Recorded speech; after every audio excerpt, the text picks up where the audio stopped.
Muito bem, então gravando episódio 1 sobre família do A Grande Fúria do Mundo. A maioria dos homens vive em silencioso desespero. Não se conforme com isso, liberte-se. Essa é uma das provocações do professor John Keating, que é protagonista no filme A Sociedade dos Poetas Mortos. O longa, que é estrelado por Robin Williams, foi lançado em 1989. Naquele mesmo ano aqui no Brasil, a Legião Urbana lançava o disco As Quatro Estações. E até hoje, a exemplo do professor Keating, as palavras do Renato Russo fazem sentido. O verso que a gente lembra é o refrão da música Pais e Filhos. Mas enquanto a gente ainda se esforça para amar as pessoas como se não houvesse amanhã, quem é que explica a grande fúria do mundo? Na época em que a música chegou às rádios, o Brasil estava às vésperas da primeira eleição direta para presidente depois de mais de 2 décadas. Estados Unidos e União Soviética ensaiavam ali o fim da Guerra Fria. 34 anos depois, as eleições, as guerras e os muros são outros. Expostos a um bombardeio de conteúdo, será que a gente está mais próximo ou mais distante de compreender essa fúria do mundo? E se as grandes dores são mudas, como afirmou o poeta libanês Khalil Gibran, como se libertar desse desespero silencioso? Será que a gente ainda não consegue gritar as nossas dores? Ou estamos gritando demais até um ponto em que a gente perde a capacidade de escutar? Se o nome desse podcast é inspirado em pais e filhos, é natural que o primeiro episódio seja sobre família. Diante dessa realidade impetuosa e perturbadora, qual que é a importância de um diálogo como esse que a gente vai ter aqui entre gerações? Entre gerações e entre pai e filho também. Seja muito bem-vindo, professor Mário Sérgio Cortella, para o primeiro episódio de A Grande Fúria do Mundo. Que bom, Pedro Mota Cortella. Essa é a ideia de imaginar algo que aconteceu quando você tinha 6 anos de idade. Né? E eu que nasci em 1954, você imagine, eu já tinha 35 anos de idade. Né? Portanto, há uma diferença significativa entre vivenciar, como família, aquilo que naquele momento, como você lembrou, em 1989 está acontecendo. Para mim, a emoção das primeiras eleições diretas e gerais para a presidência da República, porque embora eu já tivesse 18 anos há bastante tempo, só aos 35 anos eu pude votar pela primeira vez.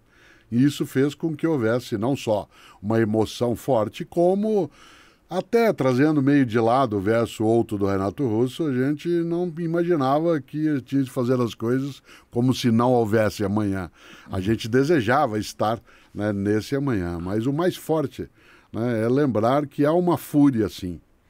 E essa fúria do mundo pode nos conduzir, de fato, ao desespero, pode nos conduzir àquilo que é a passividade, pode nos conduzir a algo que é a perplexidade. E nós vivenciamos isso hoje de modo muito expressivo.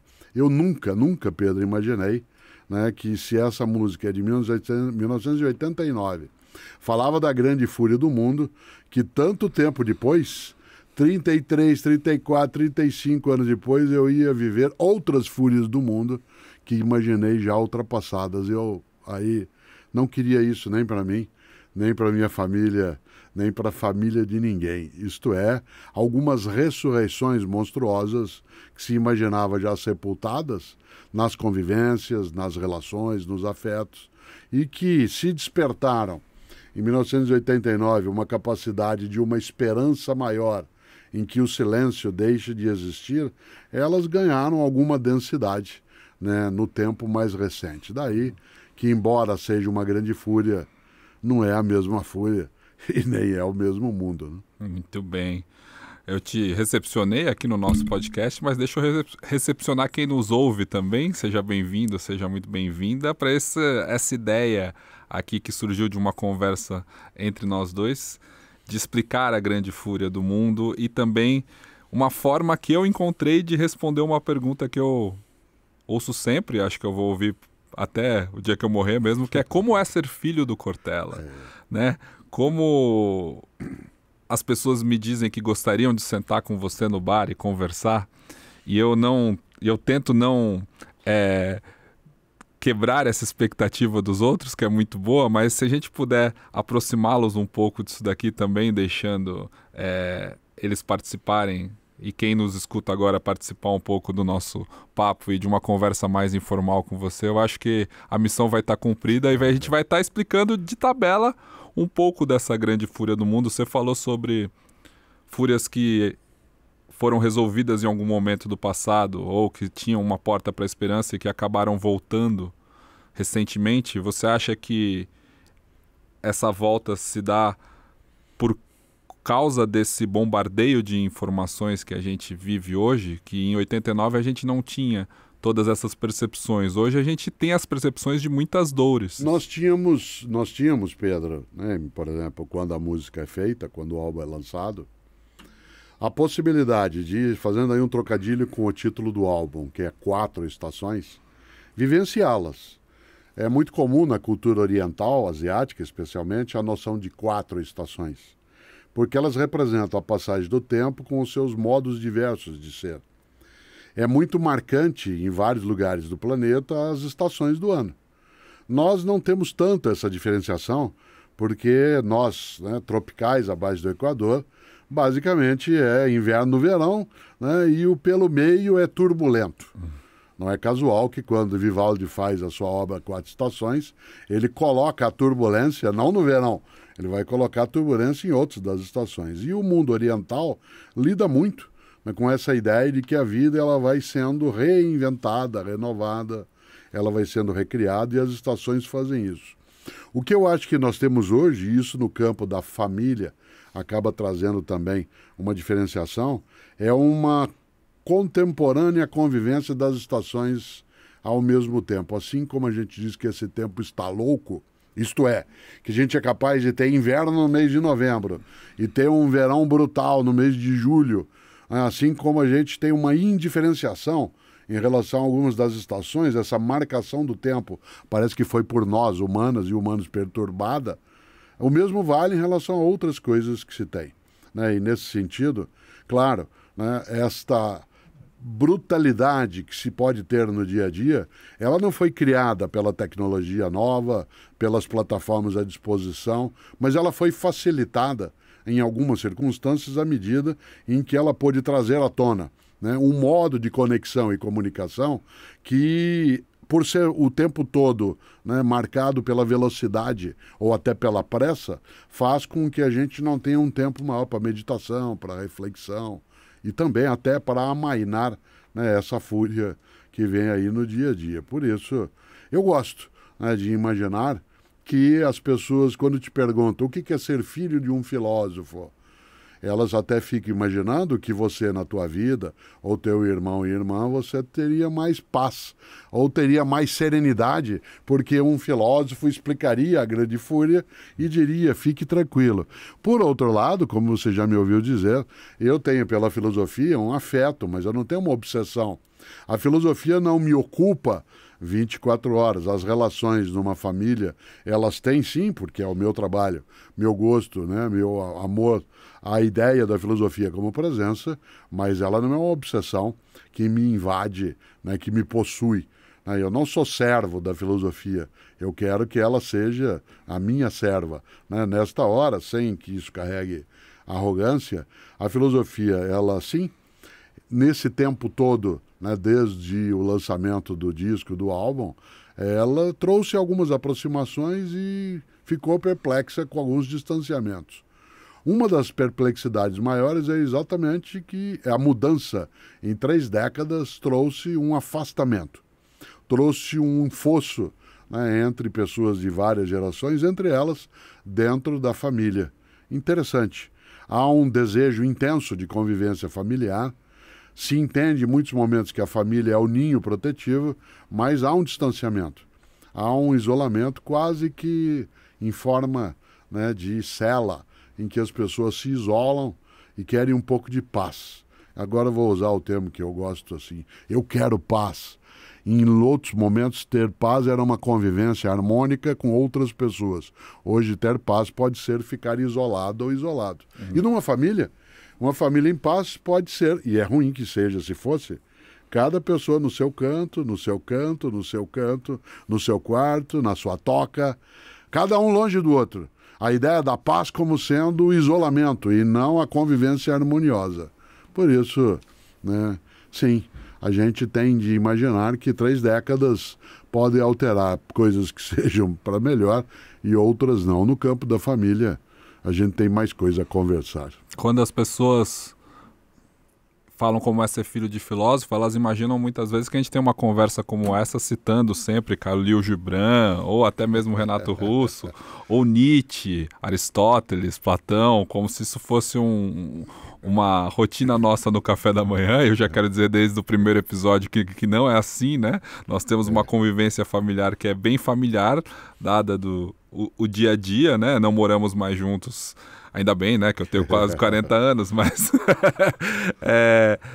no tempo em que moramos não tinha essa função professoral na família, né, que é da nossa relação. E as pessoas às vezes esperam que você, sendo filho de professor, você vai ser sempre aluno desse professor.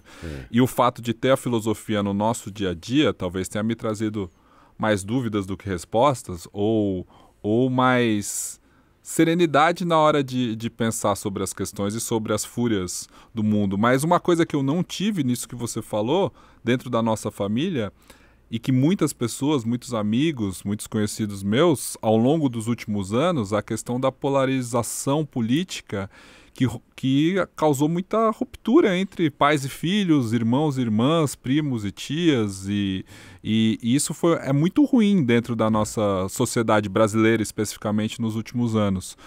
Porque pareceu que as gerações ficaram mais distanciadas justamente porque cada um no seu canto acabou sendo exposto e construindo uma própria realidade. Se a gente não tem mais a comunicação de massa, que foi aquela que eu me formei, eu sou jornalista e que eu quis sempre trabalhar com a comunicação de massa, hoje a comunicação ela é individual dentro do seu celular e aquilo se pinta uma visão de mundo que as pessoas acabam vivendo sempre dentro da própria bolha. Isso se deve à tecnologia, isso é uma grande mudança de 89 para cá, e do mundo que eu vivo e do mundo que você vive, né? Como que a gente sai dessa e por que a nossa família não teve tanta polarização? Eu acho que aí a gente tem algumas coincidências boas, né? Por exemplo, a formação familiar, né? A mãe de Carol e André, teus irmãos, é da área de sociologia. Tua mãe é da área de jornalismo. Esse trabalho levou uma certa afinidade, né, daquilo que eu sou com o que ela ou a outra pessoa tinha como conexão. Isso fez com que houvesse também uma aproximação de perspectivas de vida, de ideais. E vocês foram criados, né, dentro dessa percepção. Poderiam ter, por exemplo, nós não torcemos para o mesmo time. Não. Né? Se nós olhamos o conjunto da família, isso nunca gerou, né, uma cisão. Nós não temos a mesma percepção religiosa o tempo todo das coisas. Nós nunca achamos que você teria que torcer para o time que eu torço. Afinal, eu sou teu pai, né? E eu sou o cara que torce para o melhor time do mundo. Ou para aquele que pode ser a referência. Esta noção, ela foi sempre vivenciada como sendo o acolhimento da diferença e não o aprofundamento da cisão. Ela gerou pontes e não abismos. Nós fomos várias vezes juntos a futebol. Né? Em alguns momentos, inclusive, eu fui contigo assistir jogo do teu time, né? E mesmo o teu time, eu ali sentado ao lado, me comprazendo com a derrota dele, guardava isso para dentro, até brincava contigo. Eu, né? Só sofro há 10 anos por causa do meu time, então tá bom, até eu sou São Paulino. Né? Batia de leve nas tuas costas, né, quando o outro time, eu me lembro de uma situação dessa no estádio do Morumbi um dia, em que estávamos ambos para ver um jogo do São Paulo, né, com outro time, se não me engano, São Caetano na época. Não era né? São Paulo e Santos que a gente Não, estava não lá era no Santos, camarote. é o time para o qual eu torço. Então. Mas não foi uma situação com outro time, né? E eu me lembro que o São Caetano fez 1 ou 2 gols e eu só batia de leve no teu ombro. É uma comunicação, entre aspas, muda, mas ela é suficiente. Essa batida era uma brincadeira. Ela não era para te humilhar, como também o meu time, o Santos, né, que por várias vezes ficou, né, numa classificação inferior, faz parte. Todas as vezes que eu reclamava, né, de alguma brincadeira em relação ao futebol, né, a gente lembrava sempre o quanto que a tarefa disso é a diversão. Né, é exatamente a alegria e não a marca negativa. Quando você pergunta por que na nossa família não é uma especialidade de alguma família dizer esses caras, hein, são bons, hein? Eles convivem sem que haja rupturas. Claro que não. É uma família como muitas outras famílias existem, mas essa identidade de percepção que veio, digamos, das mães ou do pai, com os filhos que conviveram crescendo, que estudaram em universidades assemelhadas. Isso. Será que a gente foi doutrinado? Eu acho que não necessariamente, porque o pensamento livre permitiu que você escolhesse teu time de futebol sem que eu tivesse nenhum tipo de sabor, que você decidisse se ia ter religião ou não. Né? Eu nunca peguei a você, teu irmão, tua irmã, e disse, vocês vão comigo. A influência era muito maior dos avós, aliás, em relação ao time. O fato do meu pai, Antônio, ser São Paulino, mas você não conviveu com ele porque ele faleceu né, muito cedo e você era criança. Mas teu avô Jair, que foi até os 90 anos de idade, quando você nasceu, em 1983, do lado de fora da porta, né, do quarto da maternidade, como em vários lugares, foi pendurada uma camisa de time, e era do São Paulo. Então, se doutrinação houve, foi por parte do teu avô. Né, nessa hora. Por que eu sou avesso à ideia de doutrinação? Não foi por isso que eu não fiz. É que eu acho que o time é um tipo de afeto que a gente vai construindo no tempo. Mas eu sou avesso à ideia de doutrinar. Porque doutrinar significa eu fazer com que você pense como eu quero que você pense. E isso rompe a tua ideia de liberdade, de autonomia. Uma das belas coisas do filme Sociedade dos Poetas Mortos é o quanto ela incentiva a liberdade de pensamento. O quanto que a personagem, né, ela traz à tona a noção da arte como liberdade. A ideia da arte como sendo a expressão de algo que marca, né, um mundo em que há sim uma grande fúria, mas a gente não é derrotado. A gente não é derrotada por uma fúria como essa. Ela está à nossa volta. Grande pergunta. Por que a gente tem de explicar a grande fúria do mundo? Porque nós não conseguimos viver sem explicações. Né? É muito comum algo que parece brincadeira, que eu vou dizer, mas nós queremos, dentro daquilo que simula o caos que é a vida, a gente começa a organizar. Quer ver um exemplo? Senta você, senta eu, senta quem está agora conosco, né, nos ouvindo nessa conversa. Você senta numa sala de espera. Seja no escritório, seja no hospital, onde for. Dali a pouco, é comum isso, hein? Você começa a contar quantos azulejos tem na parede, ou começa a olhar quantas luminárias tem no teto e organizar mentalmente aquilo. Esse ordenamento do que está à nossa volta, isto é, a busca de oferecer uma lógica para as coisas impede o desespero. Por isso, pode ser que não exista uma explicação para a grande fúria do mundo, mas nós não desistiremos de fazer com que tenha de haver. E uma família é um ponto de partida para essas explicações. Daí que, quando você lembra de modo muito, muito forte que nós temos vivenciado tempos em que a família chega à ruptura, em que se chega à degradação da convivência, em que se chega a uma impossibilidade de estar com a outra pessoa porque ela não tem a mesma percepção política ou ideológica, não é só triste, é algo que terá um custo muito alto para nós, porque nós estamos nos perdendo num momento em que, sem a anulação das divergências, é preciso trazer na convivência a possibilidade de que elas possam conviver. Isto é, a convivência com as diferenças não obriga a aceitação. Eu não tenho de aceitar e praticar aquilo que você indica, mas eu tenho que entender aquilo que você indica e pratica e fazer com que esse entendimento ele não chegue a rupturas. Será que eu quero vencer você na tua ideologia? Se você, Pedro, e eu tivéssemos uma ideologia diferente, será que eu gostaria que a minha fosse hegemônica? Claro! Do contrário, ela não seria um princípio político, um ideal. Será que eu quero te anular, né, te esmagar, tirar você da vida só porque você não pensa como eu? De modo algum. Né? Porque, usando o último exemplo nisso, na nossa família, nós sempre tivemos um método que ajudou bastante. especialmente entre os sobrinhos, os primos, os irmãos, nora, cunhado, que era jogar truco. Você quer uma coisa mais divertida do que um jogo de truco, que é um jogo caipira? Parênteses, para sofisticar um pouco a conversa, Mário de Andrade, o grande escritor Mário de Andrade, descreve o jogo de truco na obra Macunaíma. Né? Você imagine que é uma coisa do século XX no seu começo. Ora, o que acontece no jogo de truco? Você até que anula um pouco as formalidades. Sou eu o sogro, posso ter o meu genro ou minha nora jogando, é meu adversário ou ela adversária, e ela brinca comigo, xinga, faz gozação. No jogo de truco é a única hora da infância em que eu podia gritar com você. Isso, exatamente, pode gritar com o pai.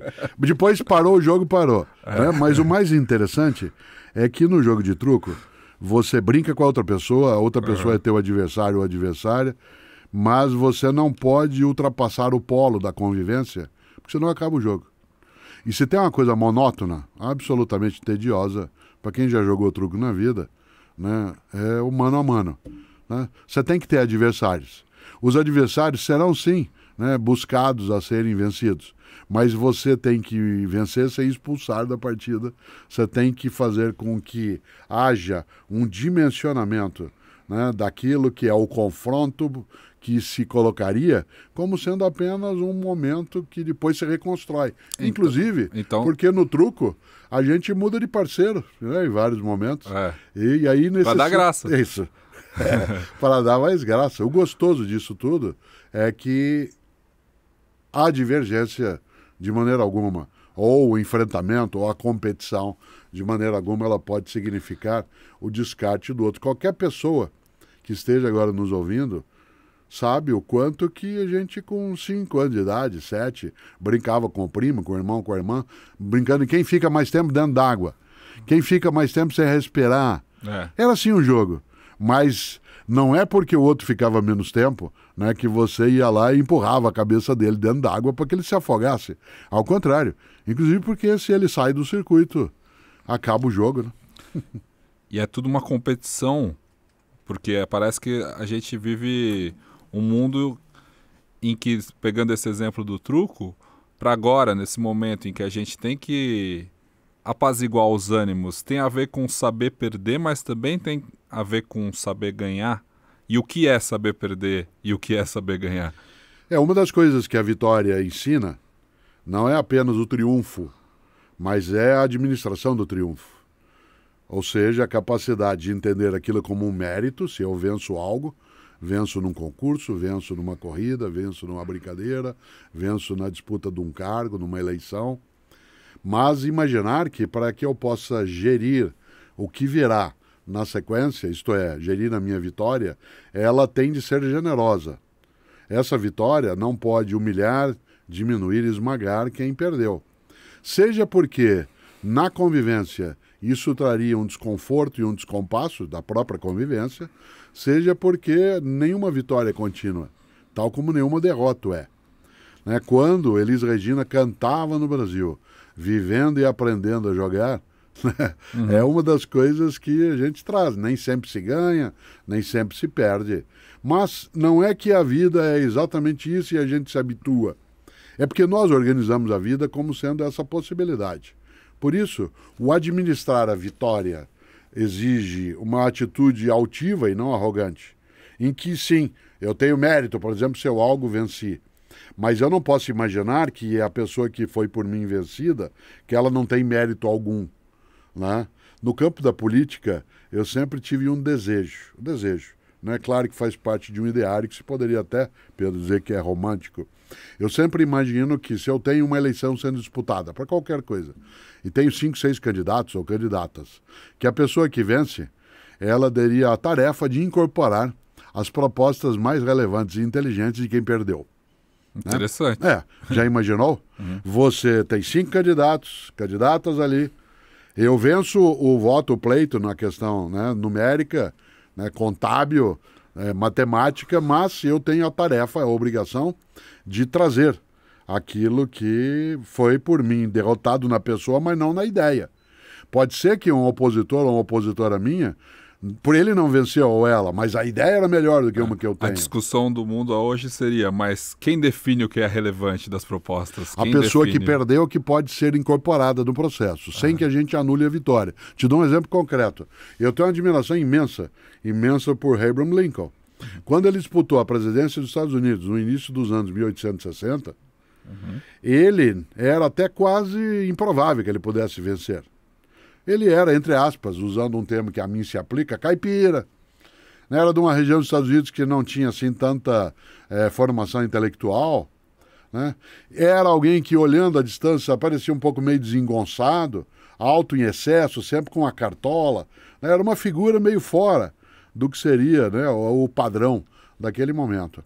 E ele disputou a eleição contra adversários poderosos, com uma tradição maior, com um vínculo mais forte com a política usual. E ao vencê-los, ele convidou 3 dos 4 que ele houvera vencido para fazerem parte do governo dele. Aliás, 2 aceitaram e fizeram parte do governo dele. Colocou um deles, inclusive, como secretário daquilo que seria, né, uma espécie de ministro da Defesa, que depois o ajudou a lidar com a Guerra Civil norte-americana. Olha a inteligência do Abraham Lincoln. Não é que ele, ao fazer isso, foi complacente, benemerente, disse, venham aqui, vocês que perderam. E não é que ele evitou uma guerra civil. Não, ele não evitou, ele estava ali no começo. Inclusive, ele foi assassinado antes que a guerra acabasse. Né? E foi assassinado. Mas o fato de ser postura. aberto aos adversários e ter trazido isso não evitou que acontecesse sim uma guerra civil. Não evitou, mas ele postergou imensamente a derrota das forças que foram não escravagistas. Sim. Porque o grupo que foi derrotado foi o grupo escravagista. Sim. Né? Portanto, a derrota dele e até a morte dele por assassinato, ela veio a partir de uma vitória. Porque jamais ele seria assassinado, o Abraham Lincoln, se ele não tivesse chance de ganhar. Tal como ele ganhou. Né? Ninguém ligaria para alguém que fosse absolutamente, né, irrelevante na situação. Ele, quando eu conto isso, eu volto ao ponto. Meu gosto político. Você está numa conversa, e aí não precisa ser política com eleição, pode ser numa conversa na família, na empresa, pode ser de um projeto. Né? Vamos votar. Vamos votar para onde nós vamos se a gente juntar algum dinheiro para passear. Nós, a família, o grupo de amigos, vamos fazer uma escolha. Aí a gente vai decidir pelo voto, por ser um dos modos de fazê-lo. Seria tão bom se quem vencesse pudesse incorporar aquilo que se considere adequado das outras. Pergunta tua, quem decide o que é adequado? Quem venceu pode escolher ou não. Eu acho que é um sinal de inteligência, né, que ele ou ela que vença possa escolher e dizer, não, de você eu vou trazer isso, trazer aquilo. Nós, em vários momentos, falamos no campo da política, né, da importância de se fazer a sucessão bem feita, tal como na família, né? Também existe a sucessão de ideias, de cuidados, de pensamentos. Quando um pai, como é o meu caso, um filho, como é o teu caso, e aqui pai e filho, evidente que eu te ajudei a formar. E depois de um determinado momento, você ajudou a me formar. Eu não me esqueço, né, há 4, 5 anos, em que nós tivemos embates poderosos e frutíferos e, às vezes, doloridos em relação ao mundo digital. Né, em que eu dizia, não, eu não quero esse circuito, e você dizia, mas esse é o modo de você, como alguém que comunica, ampliar a comunicação. Não pereça, dado que nós somos mortais, não pereça sem repartir de um modo mais ampliado. Não deixe de ter teu saber ampliado, dizia você já, né, na época. Isso significa o quê? Em que eu fui, pouco a pouco, assimilando algumas das ideias que você trouxe e outras não. Sim. E o vice-versa. Isso significa o quê? Que há ganho duplo. Eu gosto muito, muito de imaginar que se a gente tem uma família pacífica, se a gente tem uma sociedade pacífica, ela jamais é uma sociedade passiva ou uma família passiva. Né? Uma comunidade de vida pacífica não é passiva. Ela não é inerme no sentido de não estar, né, com nenhum tipo de salvaguarda, né? É inerte. Né, em que fica parada em relação às coisas. Ao contrário, né, dentro da grande fúria do mundo, não só é preciso que a gente consiga ordenar, como também enfrentar em conjunto. E como a gente dialoga com quem perdeu totalmente o contato com aquilo que a gente acredita que é a realidade? Ou como que a gente de quem vem o passo dessa família que se rompeu, que as pessoas saíram do grupo do WhatsApp, dessa família que está sem possibilidade nenhuma de convivência porque esse tema vai voltar. Como que a gente reconstrói essas pontes? Qual que é o caminho que... Quem que tem que dar esse passo primeiro? Porque é isso que está acontecendo na prática. Há uma reflexão no campo da poesia que às vezes sai de algumas ideias do Fernando Pessoa e que passa também por a psicanálise, que diz que, resumindo, a lucidez incomunicável é a pior forma de solidão. A lucidez incomunicável é a pior forma de solidão. Acho que você já viveu isso, quem nos ouve também. Momentos na vida em que você tem tanta clareza de algo e o fato das outras pessoas não entenderem que aquilo não pode acontecer, ou aquilo vai acontecer, ou que aquilo é daquele modo, te deixa em estado de solidão. Nunca você se sente tão solitário, uma pessoa nunca fica tão solitária quando ela tem uma lucidez incomunicável. Não é incomunicada, é incomunicável. Você se aproxima da outra pessoa e ela não entende. E quase que você, de modo ofensivo, diz, quer que eu desenhe? Ou posso explicar? E a pessoa não abre a porta e a cabeça. Há dois movimentos dentro disso do que você pergunta que eu acho que tem que ser feitos. O primeiro deles é uma postura de quem se supõe na condição de lúcido ou lúcida, de ter humildade para imaginar que sim, eu posso estar equivocado, mas não tenho certeza desse equívoco e, portanto, quero batalhar pela possibilidade de me aproximar e não de romper a aproximação. Eu acho que o passo inicial cabe a quem tem mais afeto por aquela circunstância, não por quem tem mais a perder. Se eu estou numa dissensão, numa separação, numa família, porque as pessoas não têm a mesma aproximação no campo da política, da ciência, da religião, o braço será estendido não por quem for mais generoso e, portanto, melhor pessoa. Será estendido o braço inicial por quem tiver mais clareza de que esse braço poderá ser recebido ou não. E se esse braço que for estendido não for acolhido, que eu não vou partir para cima da outra pessoa, dizendo, tá vendo? Não adianta nada mesmo, não adianta, esses caras não têm saída. Não, ao contrário, com paciência. Com paciência. Paulinho da Viola, 80 anos de idade em 2022. Um homem que foi capaz, de, em 1975, fazer uma música chamada Argumento. 1975, você não haverá nascido e boa parte das pessoas que nos ouvem, talvez. Havia uma ditadura no Brasil, havia censura. As músicas eram, especialmente de alguns compositores, muito cortadas. E ele fez a música Argumento, que diz, tá legal, eu aceito o argumento, mas não me altere o samba tanto assim. Olha que a rapaziada... E lá segue ele. Está sentindo a falta, de um pandeiro, um cavaco e um tamborim. Mas o melhor é o conselho dele no final. Porque no final, ele diz, faça como o velho marinheiro, que em meio ao nevoeiro leva o barco devagar. Faça como o velho marinheiro, que em meio ao nevoeiro leva o barco devagar. Ou seja, quando as coisas não estão tão nítidas, quando elas não estão tão claras. O nevoeiro, ele faz com que a gente tenha que tomar algum cuidado. Por isso, Nietzsche disse coisas que nos ajudam a pensar nesse campo, mas quem, para mim, melhor trabalhou essa ideia foi Hegel, antecessor do Nietzsche dentro da filosofia alemã. Anterior, não antecessor. Hegel dizia que quem exagera o argumento prejudica a causa. Quem exagera o argumento prejudica a causa. Por isso, a minha aproximação.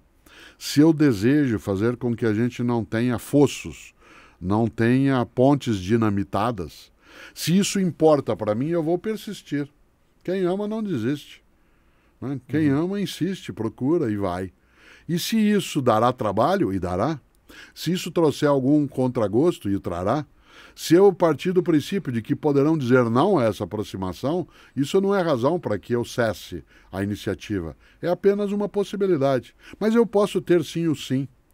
E a pessoa se ficará menos reativa a essa circunstância e a gente refaz os esgarçados tecidos, né, os esgarçados liames do tecido da família, especialmente nos tempos de turbulência, quando as pessoas começarem a entender que elas são mais acolhidas, né? E que eu não tenho dela raiva, eu apenas não concordo. E eu tenho, às vezes, pena que seja daquele modo. Né? Eu não queria não estar com aquela pessoa. Né? Seria tão bom que a gente tivesse nossas diferenças sem que isso nos distanciasse. Aí tem a grande pergunta, né, Pedro? Mas então, significa que aceitamos qualquer coisa? Não. Mas eu posso ter postura diversa, entender que a tua postura, por exemplo, pode estar equivocada, mas nem por isso você é alguém que eu vou sentenciar ao exílio afetivo. E no caso político, é muito claro que todos querem o melhor, né? Num princípio universal. Exceto canalhas, das coisas. existem canalhas. Existem as canalhas e os canalhas. Esperamos sim. que sejam poucos, né? Eu acho que são poucos. Sim, eu também acho. Agora, eu tenho um princípio, como professor que eu sou há quase 50 anos, que é uma frase que eu acho que vale sempre. E todas as vezes que alguém se equivoca, ou todas as vezes que eu me equivoco em alguma coisa, eu penso nessa ideia. E na família também. Nas vezes em que eu fiz o que não devia, ou nas vezes que você fez o que não devia, nas vezes em que alguém na família deixou de praticar aquilo que seria correto, a ideia central é pensar assim, ó, teu erro não te define. Teu erro não te define, você não é o teu erro. O teu erro naquela circunstância é um erro naquela circunstância.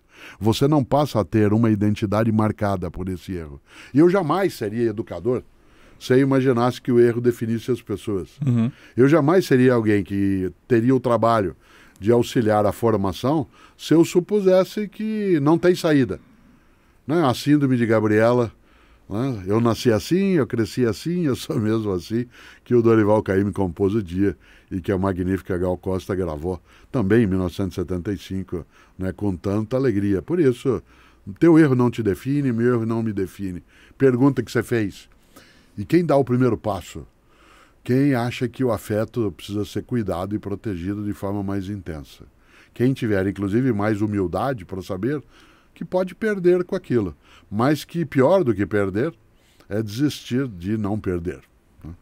E vai poder dormir à noite tranquilo pensando que fez o que pôde, né? Que fez o melhor possível, talvez, para restabelecer essas relações. Mas deixa eu perguntar aqui sobre gerações, que é um dos temas principais do nosso A Grande Fúria, porque há um tempo atrás gerações era uma questão de tempo, se dizia 25 anos.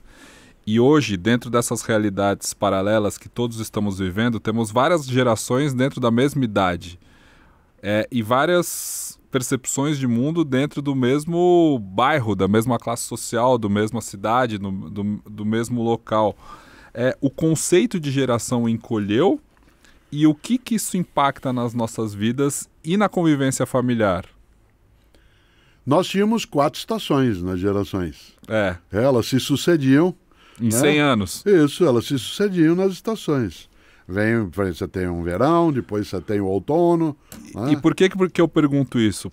Eu tenho 40 anos, você tem quase 70. Eu tenho 39, você tem quase 70. Né? A gente, quando você cita Paulinho da Viola, eu sei completar a música ainda. Quando você cita Gal Costa, eu sei quem é. Eu sei a referência de Gabriela. Me parece que a próxima geração, essa que tem 20 e poucos anos, não está mais resgatando esse tipo de contato com a cultura que a gente tem de forma mais ampla e que era mais comum dentro do nosso dia a dia, porque nós escutávamos música juntos quando éramos jovens. Hoje em dia está quando eu era criança, né? Hoje em dia está cada um dentro do seu próprio universo, do seu próprio tocador, com a sua playlist exclusiva, que não tem mais as ligações com o que os pais escutam. E eu não quero ser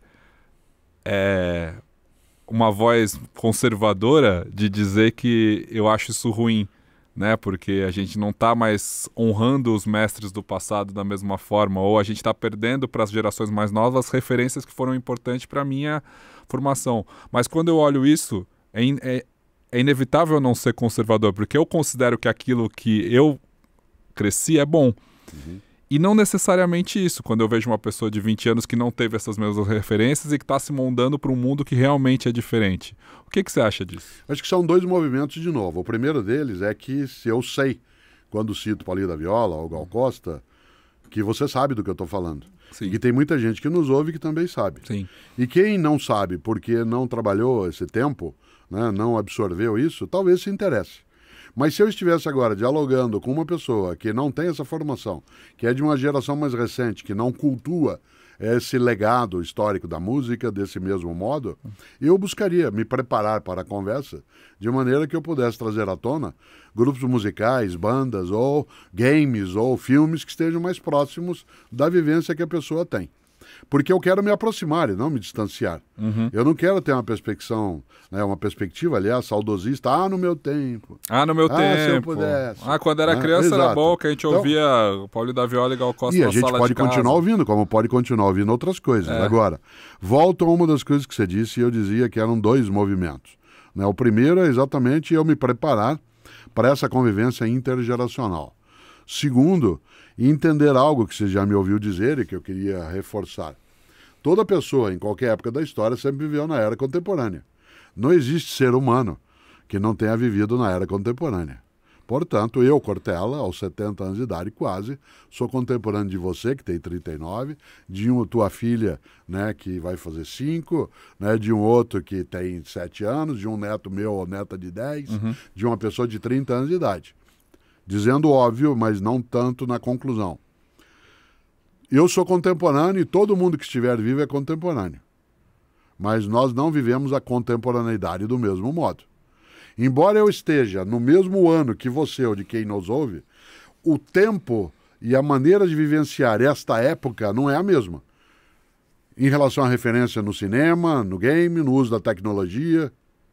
Por exemplo, eu gosto muito de cantar com outras pessoas. Eu gosto muito de ouvir música com outras pessoas, mas também gosto de fazê-lo de modo individual, quieto. No entanto, eu não tenho exclusividade, que eu quero só ouvir sozinho ou só ouvir com outras pessoas. Essa possibilidade de uma abertura maior, ela é uma característica de uma geração como a minha, que veio, né, num mundo, eu sou do pós-Segunda Guerra Mundial, em que a ideia era abrir a cabeça. Era abrir o mundo de outro modo. Nós tínhamos acabado de sair de um conflito, eu nasci em 1954, Então, mas isto guarda bem, fazia só 9 anos que tinha tido uma bomba atômica no planeta, fazia só 9 anos que tinha 55 milhões de pessoas que tinham morrido numa guerra. Sim. A geração na qual eu cresci, ela desejava uma convivência que fosse paz e amor. E, portanto, uma inclusão. Isso não significa tanto porque essa mesma geração foi aquela que, no campo, depois da autoridade da política, fez as guerras, né, como comando, né, com os seus adultos. No entanto, isso não despreza algo que você trouxe, que eu acho que a gente tem de retomar. As referências culturais que a nova geração que chega agora tem, ela poderá ser distanciada de mim se eu dela me distanciar. Mas eu poderei também buscar essa aproximação. Quando você e teus irmãos eram crianças, a gente fazia algo que você lembrou. Sábado à tarde, nós nos juntávamos na sala, se sentava no chão e cada um apresentava, independentemente da idade que tivesse, 2 músicas que gostasse para os outros. Né? Ora, isso fazia com que houvesse ali uma mescla de repertório. Hoje fica mais difícil juntar e sentar junto num sábado à tarde, porque os interesses eles não são coincidentes e nem se tem o mesmo tipo de ocupação. Aceleração, as obrigações, então a gente tem que ser mais dia. criativo. Isso significa que eu preciso, antes de tudo, fazer com que as pessoas que estão comigo ao mesmo tempo, mas não do mesmo modo, que a gente aproxime os nossos interesses. E essa aproximação se dá num ponto de partida. Eu não posso desprezar o gosto que outra pessoa tem apenas porque não coincide com o meu. Eu não posso imaginar que a emoção que captura alguém, que ela é menor. Eu não posso reintroduzir a ideia antiga de que existe música clássica e música popular. Claro que quando a gente fala em música clássica, nós estamos referindo à música sinfônica, mas o termo música clássica de um lado e música popular do outro dá a impressão de que existe um local do refinamento, da erudição, e esse sim, que tem a chancela da validade, e tem um lugar que o povão circula, batuca, mexe. Nesse sentido, a retirada do desprezo de cena já é uma maneira de a gente aproveitar essa convivência intergeracional. Por último, dentro disso, você já me ouviu dizer, as novas gerações não são um encargo, elas são um patrimônio. né? Elas significam uma possibilidade de renovação da percepção da vida, mas elas não estão prontas, como eu não estou. E nem elas, só porque chegaram agora, são mais atuais. Eu, como professor, né, e depois fui secretário de Educação também na cidade de São Paulo, pude vivenciar a atividade de gestão.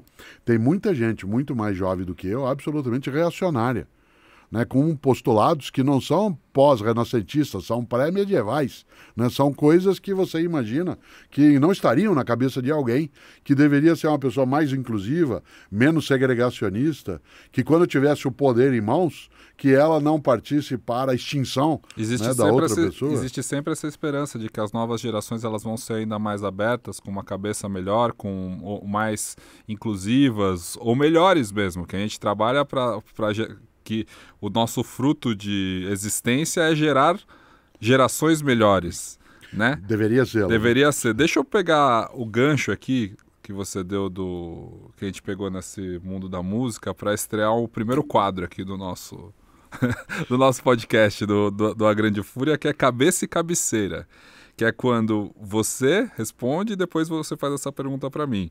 Se tem algum autor, cantor, banda, artista que você conheceu por indicação de algum filho ou filha e passou a acompanhar desde então. Se você lembra de cabeça, sim, claro, e eu que respondo lembro. também do que eu conheci, que você me apresentou. Por exemplo, você, o André, a Carol, fizeram com que eu partilhasse vez ou outra, né, a musicalidade trazida por New Kids on the Block, certo?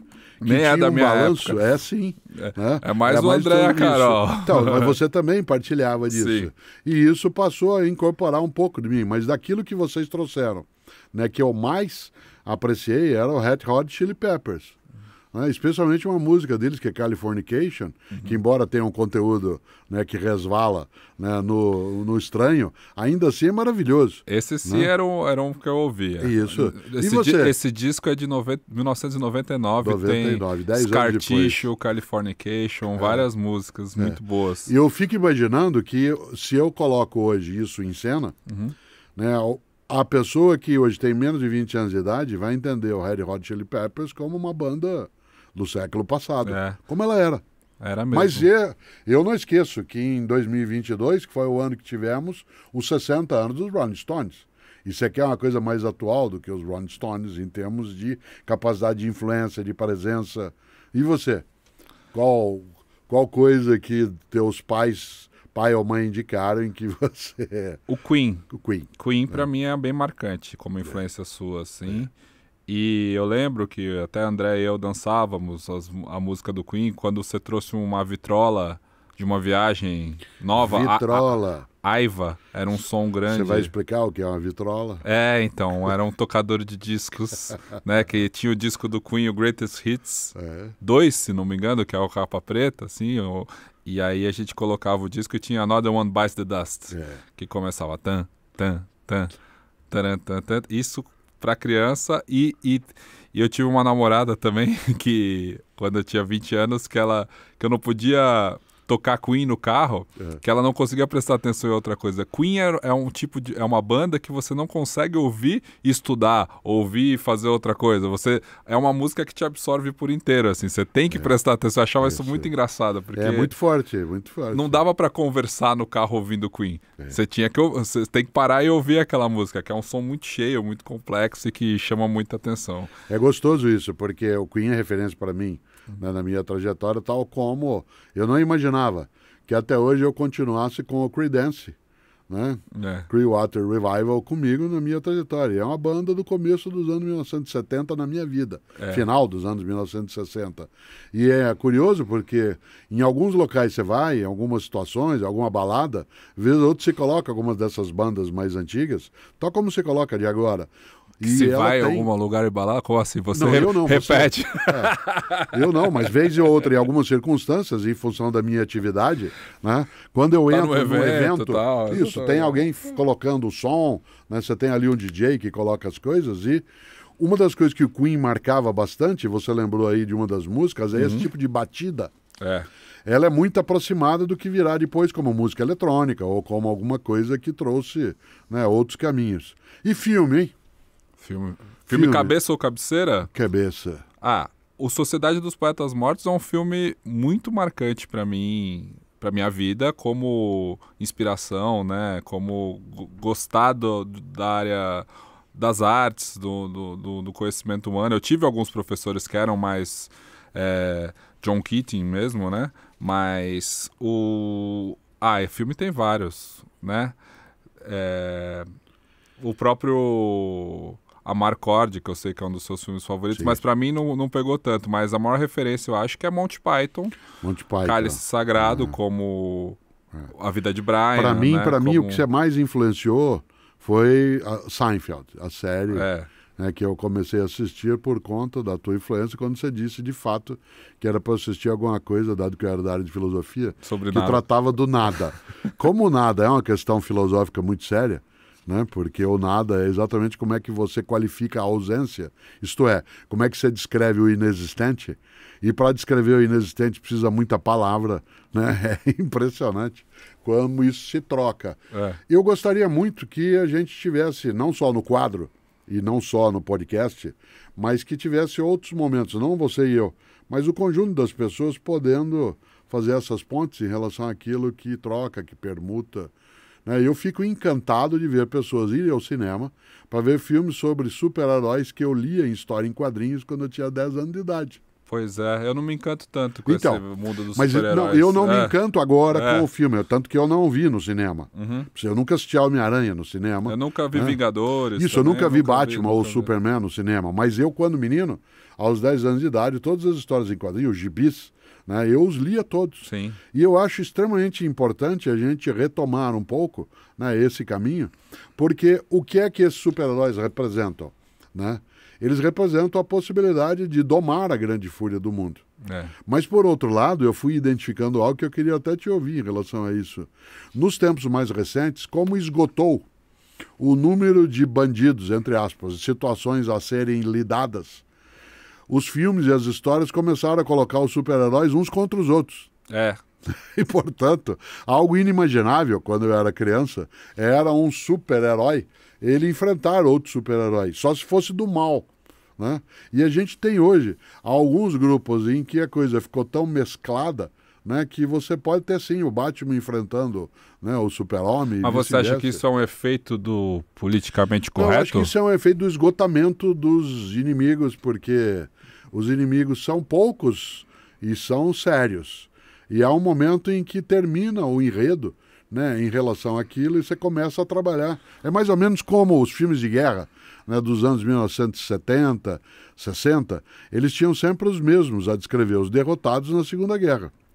Mas há um momento em que você já fez os filmes. Deixa eu pegar aqui o ponto que você falou, que você nasceu pouco tempo depois, 9 anos depois de uma bomba nuclear e do fim da Segunda Guerra, para lembrar aquela frase que eu já falei para você que eu vi na internet, que é aquela: tempos difíceis geram homens fortes criam tempos fáceis geram homens fracos e homens fracos criam tempos difíceis. Para a gente ter a reflexão dentro da família, se a minha geração e a próxima, a da minha filha, ela é uma geração mais fraca, é uma geração mais mimada, e se o fato de nós sermos mais mimados e mais fracos, ou mais fúteis, ou com referências que não orgulham os nossos pais, não é culpa de vocês mesmos.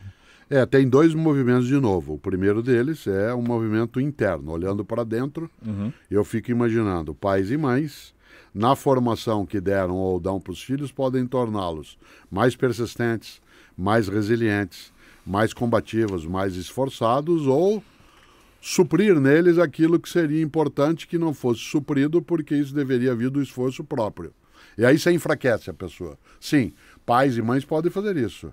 Quando fazem no lugar de, em vez de fazerem juntos. E você falou ainda no âmbito das empresas familiares, tem aquele ditado: o avô funda, o pai cresce e o neto afunda. Ou então, avô rico, pai nobre, neto pobre. Né? É uma possibilidade. A outra possibilidade dentro disso é o fato de que algumas das condições de convivência do dia a dia, de provimento, de base econômica, de meio de base material, elas ficaram mais facilitadas em algumas camadas da população. Esta ideia de que a gente tem uma geração um pouco mais fragilizada no esforço, ela é muito mais forte em algumas camadas da população. Ela não vale para quem tem que no dia a dia buscar comida, para quem tem que trabalhar mais cedo. É para burguês. Isso, vale para determinadas camadas que são mais tranquilas, como é o teu caso ou o meu dentro da camada social. Né? Nesse sentido, é gente, por exemplo, que podendo passar pela escola, despreza a escola. Diz que não quer ir, que não vai.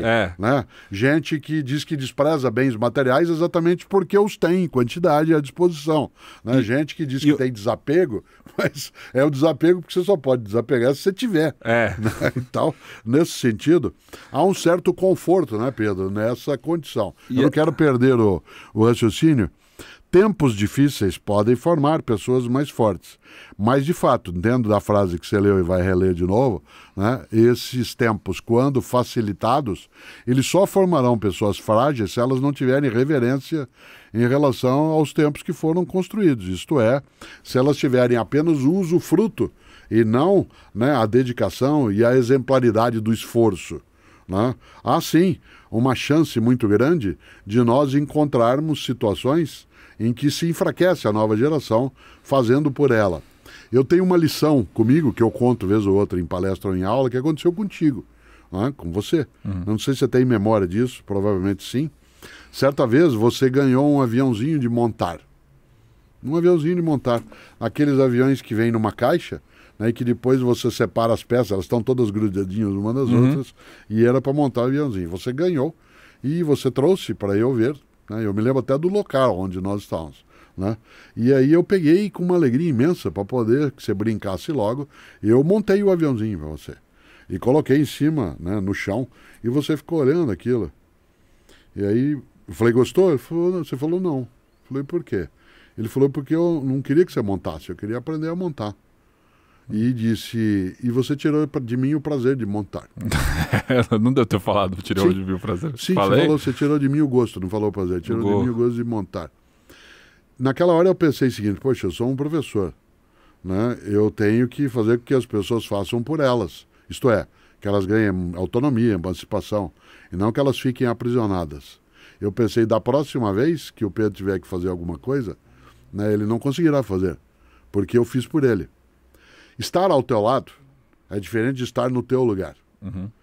Quando a gente fala de uma nova geração que pode ser um pouco menos fortalecida, ou para usar um termo da minha geração, que não pega no breu, que não gruda na coisa, né, que não vai ali no fundo, porque acha que tudo é mais tranquilo, tudo é mais, né, é sossegado, que diz ganhou assim, tudo de mão beijada. Não quero saber, não estou afim. Existe uma responsabilidade também do mundo adulto, mas também existe uma decisão que esse mundo pode facilitar, mas que é uma coisa muito localizada em determinada camada econômica da população. E as facilidades que o mundo digital oferece no fato de que, no meu tempo eu tinha que pegar a enciclopédia Barça e achar e pesquisar. Hoje está aí no Google, você acha tudo o que você quer. Hoje as respostas estão muito rápidas e muito claras. Isso gera uma geração, toda uma base de pessoas e de jovens que é mais acostumada com a instantaneidade e com a resposta rápida. Isso é um custo alto do ponto de vista intelectual. Então, mas a escola também tem que se adaptar a isso. Claro, porque esse imediatismo... a família também. Eu não quero trazer aqui como a nostalgia o fato de eu ter de ir a um livro para pesquisar algo. Mas é trazido. Mas aquele movimento de ir ao livro para algo pesquisar ajudava a formar alguns modelos mentais de pesquisa, de procura, né, de busca, que favoreciam a autonomia intelectual. Esta instantaneidade do acesso à informação, primeiro que pode criar uma condição dela não ser correta e você não tendo tempo de maturar, você assimilá-la como correta quando ela não é. Segundo, ela cria uma dimensão em que se perde um pouco da paciência necessária para se maturar pensamentos, ideias, adensamentos. Dou um exemplo bem banal. Não é casual que a culinária faça tanto sucesso hoje, porque a culinária, num tempo da comida pronta, num tempo da instantaneidade, num tempo do self-service, num tempo, né, do delivery, em que se você está com vontade, você tecla no teu mobile e 15 minutos depois aquilo chega para você, isso desmobiliza capacidades intelectuais e leva algumas pessoas a buscarem na culinária, né, algo que vai reconstituir a obra com a mão, o tempo em que você matura. Por exemplo, você é alguém que faz um bom churrasco, Sim. seja com proteína, seja com vegetais, acoplando aí o gosto das pessoas. O modus operandi em que você vai, digamos, fazer um almoço, um jantar, vai receber pessoas. Quando você o faz, né, com um tempo mais elástico, que você tem de organizar, planejar, isso vai te dando habilidades mentais que não vem à tona quando a gente só pega no pronto. E último exemplo, nós perdemos a habilidade de fazer contas de cabeça. Nós perdemos a habilidade, inclusive, de fazer somas, porque a gente vai diretamente numa calculadora e o faz. Aí você pergunta, bom, e para que alguém precisa fazer conta de cabeça? Bom, em situações em que você não vai ter a tecnologia ao teu lado. Portanto, ficarmos aprisionados dentro de uma dependência tecnológica, ela é algo que é negativo. Daí que, Pedro, eu não acho que seja nostalgia. Eu acho que é apenas o trazer de volta algumas coisas que têm importância, né, e que foram no passado e que agora continuam tendo relevância, né? Essa é uma dúvida que me aflige muito. Porque eu fui, e eu vou trazer um exemplo bem familiar agora, eu fui à reunião de escola da minha filha, da Alice, e eles estavam, era ainda longe, ela tem 3 anos, eles estavam falando sobre o Fundamental 2, né? Como que a escola está se organizando, quais conteúdos vão ser abordados, como que vai ser o sistema mesmo de graduação, de acompanhamento, e é totalmente diferente daquele que eu vivi. E é com um foco muito mais em autoconhecimento, em protagonismo, em empoderamento mesmo da criança, do adolescente, do que for. Assim, primeiro, não vai... A nota não vai ser... Não existe mais bimestre, né? Não existe aquela avaliação recorrente que eu sou acostumado. Existem projetos, existe um foco em solução de problemas, e uma coisa que me deixou muito preocupado é que eu falei assim, tá, mas eu lembro de eu ter decorado a fórmula de Bhaskara, e foi dolorido para mim, foi sofrido, mas será que o fato de eu ter perdido aquele tempo decorando e aprendendo e estudando e fazendo várias vezes aquilo não oxigenou o meu cérebro de alguma forma, que eu vou usar isso por um outro lado? Tudo bem, eu não vou usar a fórmula de Bhaskara em si, mas o fato de eu ter perdido horas e dias na minha vida aprendendo a matemática dessa forma que eu não uso no meu dia a dia, será que não me tornou uma pessoa melhor para outras ações que eu tenho na minha profissão ou outro tipo de raciocínio que eu desenvolvi ali? E a professora disse, não, isso aí não tem nada a ver. Você está errado. Também acho. Você está errado. Na verdade, o que a gente tem são crianças e adolescentes que hoje estão com um índice, uma porcentagem de depressão e de suicídio muito alto. Então, existe uma necessidade da escola se repensar para não perdermos essas crianças, né, de alguma forma. Mas isso me deixou, assim, não... Eu vi a cara dos outros pais, assim, né? Preocupados com como que a escola vai abordar isso para os seus filhos, assim. Como que a gente vai saber se a gente não teve... Se a gente cresceu naquela escola com o professor sentado na sala, passando conteúdo, a gente absorvendo. Como que a gente vai lidar dentro da mesma família com essa criança que ela vem com outra referência e outro tipo de aprendizado e de conteúdo, assim? Ela vem, mas quando ela trabalha com a noção de desenvolvimento por projetos ou de focos de resolução de problemas, isso permite que ela ganhe, sim, uma emancipação em relação a procurar os caminhos. Isso não significa que uma escola, quando boa, que ela não ordene as tarefas, que ela não tenha tempos e metas, que ela não tenha prazos e momentos avaliativos. O que faz é que é diferente a maneira de aproximação. Por exemplo, eu nunca como docente, jamais dei uma prova sem consulta. Nunca. Em toda a minha carreira na universidade. Por quê? Porque o que estava no livro estava. Eu jamais faria uma pergunta numa prova cuja resposta estivesse no livro. O livro serviria de embasamento. Eu nunca pediria para alguém decorar uma fórmula, seja do delta ou não, né, se eu queria que ele soubesse usar a fórmula. E pedisse só a fórmula. Se a fórmula está ali, Você diz assim, mas eu usei um tempo para guardar. Mas a memória é uma das funções da inteligência, mas é a menos importante até. Aliás, até ostra tem memória.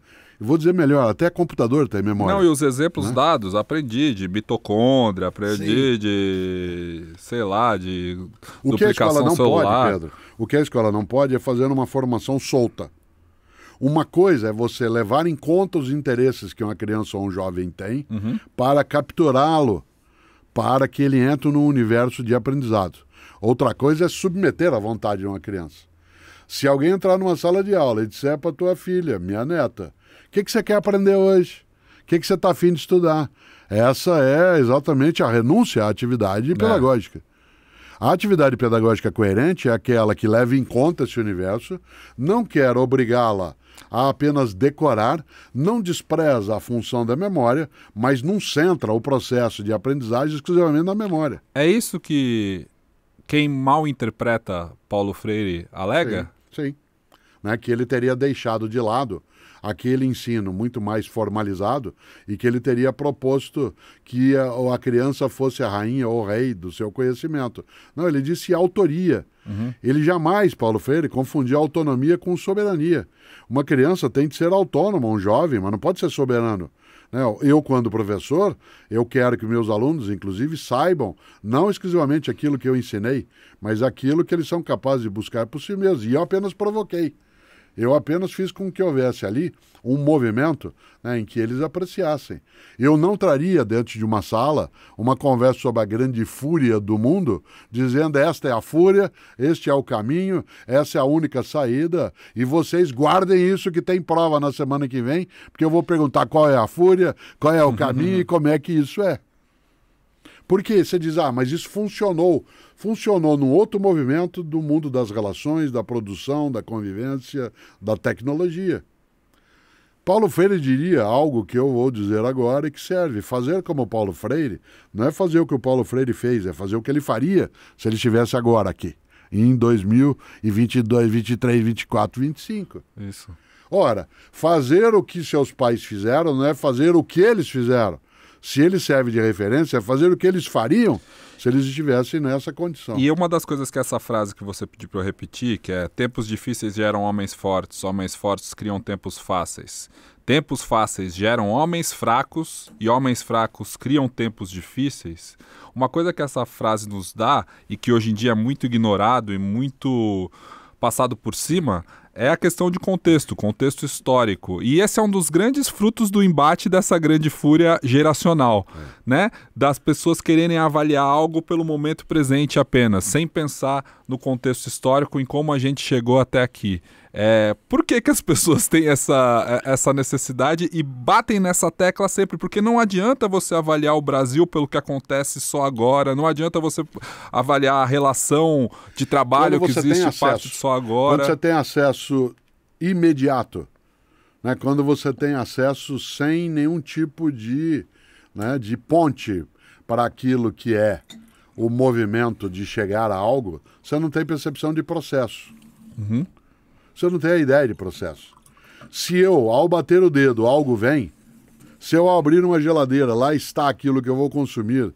Se eu for até um canto e tem ali uma banana, né, e eu não tenho ideia de que para que aquilo ali estar, há necessidade de todo um tempo, um movimento, um esforço anterior. Se eu acho que o dinheiro fica automatizado. Se eu acho que o dinheiro sai do caixa eletrônico, que é uma visão infantil. Mas assim, hoje em dia eu nem vejo mais dinheiro. Não a vê. gente não tem mais nota, a gente não tem mais a materialidade da coisa. Se eu acho que a vaca surge na prateleira do supermercado, o leite, né? Se eu acho que... Se você pegar, por exemplo, algumas sociedades em que tudo é mediado pela tecnologia, inclusive o não uso do dinheiro papel, né? Ou até cartão de crédito ou cheque, ele é todo no eletrônico, no digital. A criança vai crescer também, mas isso é infantil. E faz sentido na infância.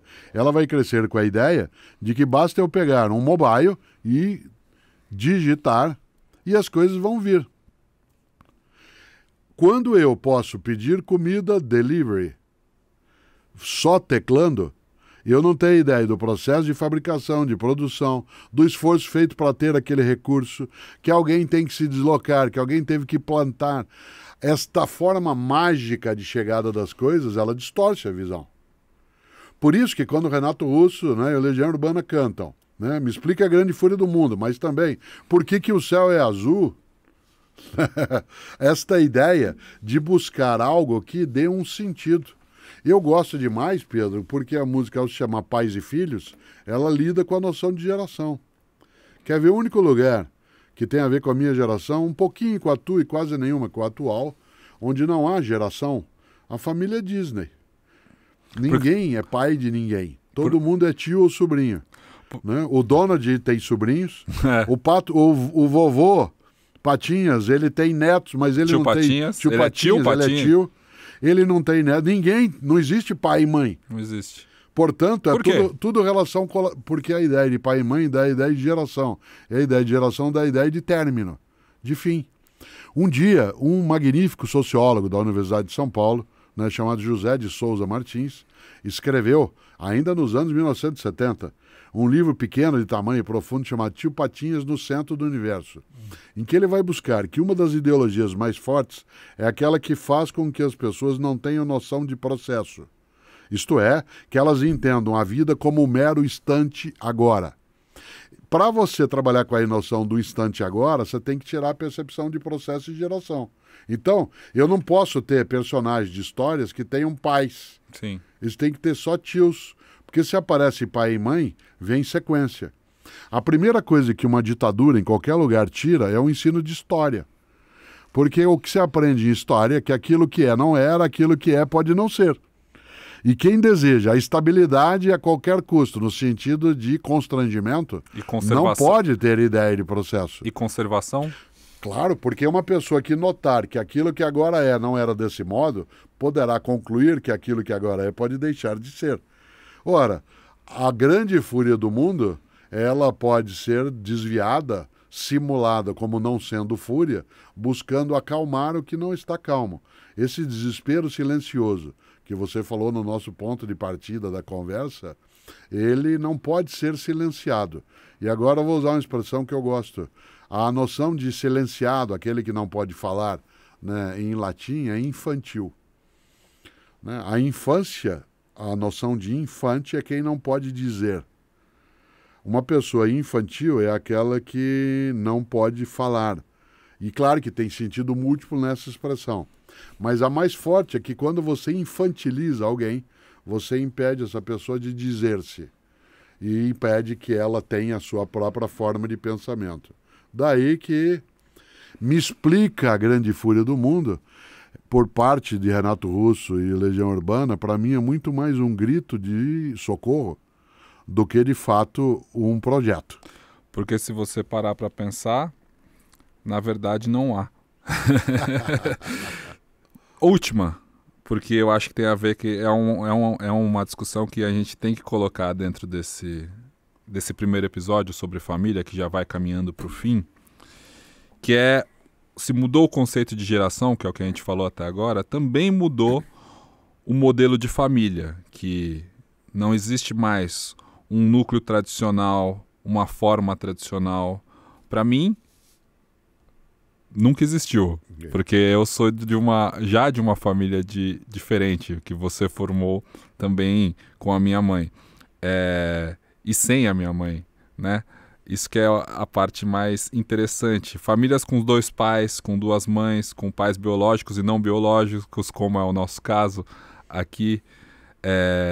Meio-irmãos, meio-irmãs. O conceito de família ele é mais diverso e ele necessita ser readministrado. Na verdade, eu nunca tive um apreço muito grande pelo conceito ou pela instituição chamada família. Eu não acho que ela representa muito. Eu valorizo muito mais as relações humanas. Por isso eu sou chamado talvez de progressista.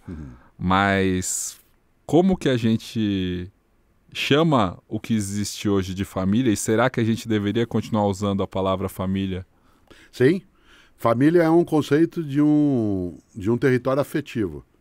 Um território de cuidados recíprocos, de capacidade de acolhimento, onde a amorosidade ela se expressa no concreto do dia a dia, mas ela não tem a mesma configuração agora que ela tinha há 30 anos e nem aquela que ela tinha há 100 anos. essa noção que a gente tinha nos anos 1980, 1990 de família, claro que ela é alterada, né? E ela terá de sê-lo por duas razões básicas. A primeira é que a vida teve uma extensão de tempo. Quando meus pais formaram família, a suposição é que eles partiriam aos 60 anos de idade, né? Como aconteceu, por exemplo, meu pai faleceu aos 60, minha mãe tinha 93, mas meu pai tinha 60. A vida média no início do século XX era de 42 anos. Hoje a vida média é 75 anos. Agora olha aqui essa marcação que eu vou fazer com a mão e quem está só ouvindo fica imaginando. A vida tinha 3 etapas, do 0 aos 20, formação, dos 20 aos 40, trabalho, dedicação, constituição de outra família, dos 40 aos 60, a preparação para o encerramento do caminho, né? Portanto, eram 3 blocos. Isso significa que você tinha de sair de casa no primeiro bloco. A família ela era organizada por, digamos, um homem ou uma mulher, como fonte básica, mas não exclusiva, né? E até 20 anos de convivência. Depois, se tivesse filhos, eles iam embora. Aí você ia lidar com os netos na terceira etapa. Depois se encerrava o percurso. Ora, voltando a esse pedaço, numa vida que se estende, e que eu sei, por exemplo, que meus netos e netas, eles vão viver... sei lá quantos anos. 100 anos, digamos. Um neto de 10 anos de idade está em 1/10 da vida possível dele. Quando eu era criança, um neto de 10 anos estaria já com quase, quase a ideia, né, de 50% daquilo que ele poderia, né, ter no dia a dia na primeira fase dos 20 anos. Né? Isso significa que esse tempo mais extenso vai reconfigurar a família. E segundo, a maior liberdade das pessoas poderem, inclusive, não persistirem em relações hipócritas, simuladas, em que o afeto não existe mais, mas para não haver nenhum tipo de descompasso em relação aos descendentes, não se fazia a separação. Nosso país, por exemplo, só introduzirá a ideia de divórcio, que nunca é algo agradável, nunca é algo que possa ser, né, comemorado, estrito senso, mas ele só o fará legalmente a partir dos anos 1980. Era muito mais estruturado manter-se uma relação que era simulada, fingida, em que as pessoas não tinham mais nenhum tipo de conexão e se aceitava que elas tivessem os seus lugares, seus encontros, suas circunstâncias, e se admitia. Hoje não mais. Por isso eu defendo ainda a ideia de família como sendo esse território afetivo de cuidados recíprocos, de partilha de tempos e de modos. Com sangue ou sem sangue. Exatamente.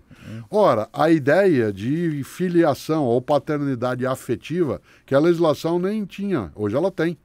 Eu posso falar não só em filhos ou filhas adotivas, mas eu posso falar hoje, e a legislação traz o termo, em filho afetivo, em que se constitui ali uma relação em que não é a consanguinidade, mas também não é a legislação em si que estabelece. Há hoje essa ampliação, em que a gente tem outros modos de ser família, não é inédito. Nós já tivemos isso na história. É que alguns momentos dos 300 anos mais recentes interromperam, né, essa lógica, inclusive porque a família, pai, mãe, filho, se tornou um polo produtivo na Revolução Industrial, né, muito forte, em que você tinha que ter esse ordenamento para poder gerar uma mão de obra. Que ano que é direção. isso? Dos 300 anos mais recentes, século 17, 18. Mas será que quando a pessoa se diz defensor da família, ela ainda pensa nesse modelo? Eu acho que, em alguma medida, uma pessoa que diga sou o defensor da família, eu também sou. Aliás, eu tenho. Eu não sou muito. Eu sou. Eu acho que a família... quando eu tinha 18 anos de idade, a noção de família já era essa família ampliada. Já era. Isso. Era aquela família do mundo hippie, do qual eu fiz parte, em que você era irmão e irmã, né, das pessoas que você considerasse irmãos e irmãs. Certo? Portanto, havia a ideia de comunidade de vida, de irmandade. Mas para o seu pai isso era como? Sim. Meu pai não lidava tanto com isso, porque a gente se habituou em casa a ter família ampliada. Quando algum na família falecia, algum adulto, os filhos dele ou filhas vinham viver conosco. Eu sempre tive gente em casa que era filho de outro tio ou tia que veio viver. Eu nunca me lembro de ter ficado só meu irmão Héctor e eu, né, morando em casa só. Nós sempre tinha um primo, uma prima que morava junto. Então essa ampliação, ela existiu. O que a gente tem agora é algumas pessoas dizendo eu sou um defensor ou defensora da família, mas uma família que é excludente, fechada, né? E que nem sempre corresponde à realidade. Porque muita gente que diz que é defensora da família, né, não mantém necessariamente uma família amorosa, uma família harmônica, uma família pacífica. Em algumas situações, essa família é marcada pela fúria e não pelo mundo. Pois é. Pois é uma conclusão antiga do pensamento filosófico. Não, isso volta um pouco à questão inicial das pessoas saírem e das pessoas romperem as relações, várias famílias se quebrando por aí. Eu digo que eu não sou um defensor da família não porque eu odeio, mas porque a nossa, desde criança, eu sempre tive que explicá-la como uma família Frankenstein, que junta, né, daqui, mas uma família Frankenstein que se formou e que tinha amorosidade dentro do nosso convívio. E só para lembrar, Mary Shelley, que escreve a obra Frankenstein, muita gente às vezes esquece que Frankenstein é o autor e não o monstro. Né? O monstro não tem nome. O monstro se chama a criatura. Às vezes se chama de Frankenstein um monstro que dali saiu. Mas o Frankenstein é a autoria do que dali saiu. Então é o responsável. Então talvez o Dr. Frankenstein seja você, minha mãe. Exatamente, claro. Exatamente mas isso. A questão é como isso se desenvolve hoje com vários... como essa estrutura de família tradicional ou família de bem, ela... na verdade, é hipócrita, a meu ver. Poderia ser. Poderia ser, de certa forma, porque ela não reflete exatamente o amor. Ela reflete uma fórmula que as pessoas podem seguir ou não. E isso me coloca dentro de uma discussão que eu gosto muito, mas que não me faz um defensor da família por isso. Eu gosto. Eu gosto da junção, da união, dos laços afetivos, gosto da ideia de nós termos uma grande estrutura de autoproteção, de mecanismo recíproco de convivência. Sem a fórmula. Sem a fórmula, mas não tem uma fórmula exclusiva. Né? Se você imaginar, no campo das religiões, né, Siddhartha Gautama Buda deixa a sua família para poder criar uma outra família, que é o mundo. Certo? Jesus de Nazaré compôs-se numa família em que o seu pai afetivo não era seu pai biológico, no sentido religioso do termo, à medida em que na crença cristã, né, é a geração a partir de um espírito. E ele sai, deixa sua mãe e vai, porque seu pai já era falecido, e vai viver com outra família, que eram os seus apóstolos, seus discípulos. Ali ele forma uma família. Forma uma família. Né? E nessa família quem estava? Coxos, estrangeiros, prostitutas. É um exemplo assim muito forte. Como é que há um determinado momento em que essa pessoa, Jesus de Nazaré, que alguns chamam de Jesus Cristo por conta da fé, eu não quero banalizar a expressão, acho que Jesus Cristo é uma coisa muito forte como religiosidade, mas dizendo eu da personagem histórica de Jesus de Nazaré, se ele olhasse algumas pessoas agora que em nome dele falam sobre família e esquecem o que ele organizou como sendo família, o que significava trazer aquele que era diferente, que era desprivilegiado, que era excluído, talvez tivesse que entender melhor uma das frases de Jesus quando ele adverte pessoas assim, dizendo: sepulcros fétidos, caiados de branco por fora. Isto é, gente que fede, mas que não quer que pareça que fede, então pinta ao lado de fora do túmulo de branco, né, dá uma caiada, mas dentro tem um aroma pútrido.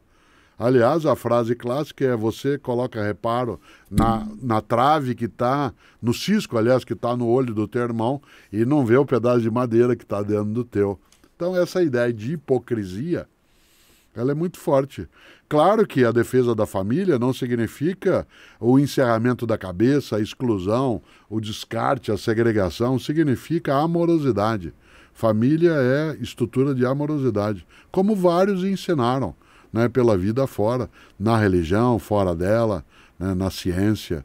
A expressão meus irmãos, minhas irmãs, né, meus amigos, minhas amigas, não pode de maneira alguma ser banalizada, né, com uma ideia de família que, primeiro, não é desse modo o tempo todo. E às vezes quem diz que assim deve ser, não a tem desse modo. Muito bem. Então, acho que Foi um excelente primeiro episódio do A Grande Fúria do Mundo, né? Você que nos escuta agora pode estar mais para Família E, Família A dos Titãs, que a gente não citou aqui nesse episódio, mas provavelmente vamos citar nos próximos dessa primeira temporada do Grande Fúria do Mundo. Você pode ter o deboche das agruras cotidianas da música Família, né, do Titãs. Lembra dessa? Família E, Família A, Família. Ou você pode estar mais inclinado à celebração dos versos Brindo a casa, brindo a vida, meus amores, minha família. Essa é do Rapa, né? E a música chama Mar de Gente. Pode ser também que você esteja pendente para os dois lados, afinal toda convivência tem seus altos e baixos. O fundamental é a gente não perder o foco e estarmos atentos à qualidade das relações que cultivamos em nossas vidas. Então, se você saiu do grupo de WhatsApp, se você venceu, se você perdeu a discussão política que não se encerra, quem ama mais é quem estende a mão, é quem deve estender a mão. Quem tem mais afeto é que tem que estar mais preparado para reconstruir as pontes perdidas na sua família de sangue ou na família afetiva que você construiu para você mesmo. Então encerramos aqui o primeiro episódio do A Grande Fúria do Mundo. Muito obrigado, professor Mário Sérgio Cortella.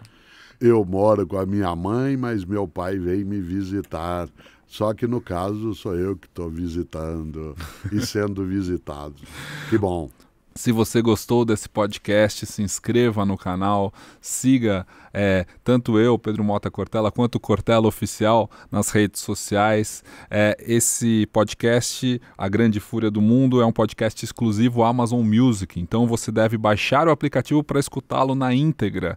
E além desse podcast, você vai encontrar lá mais de 9 milhões de músicas. Então é muito bacana que você baixe no seu celular o Amazon Music para você acompanhar esse papo na íntegra e também os outros capítulos e episódios que a gente vai ter nessa primeira temporada. A Grande Fúria do Mundo é uma produção Agência Sofia, aqui no Estúdio Alfa, do Amaury e do Paulinho, com o roteiro de Thiago Cadice e Paulo Gebaile, além deste que vos fala, Pedro Cortella, e a participação mais que especial do meu pai, Mário Sérgio Cortella. Até o próximo episódio. Com alegria.